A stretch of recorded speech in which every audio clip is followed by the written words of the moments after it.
नमस्कार मंडळी, मी निवेल काम करतोय फार्मामध्ये आणि आज सकाळी लवकर उठलो, सगळं आवरलं मस्तपैकी. इथं बेड तीन सरळ केला आणि कंपनीत जायला बाहेर पडलो.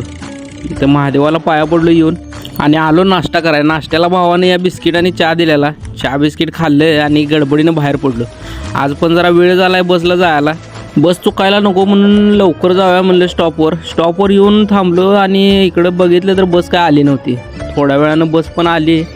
आता बसमध्ये बसायचं आणि जायचं. जरा 10 मिनटं एक्स्ट्रा झोपूया असं म्हणून झोपलं की अर्धा तास निघून गेलेला कळत नाही.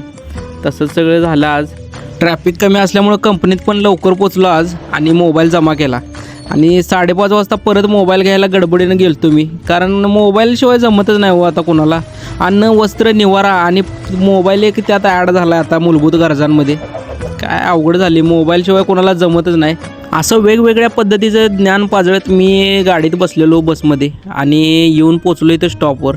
या भावानं पण एक कड धरून माझ्या स्टॉपवर पोचवला मला. मी उतरलो आणि आता आलो इथं चहा प्यायला.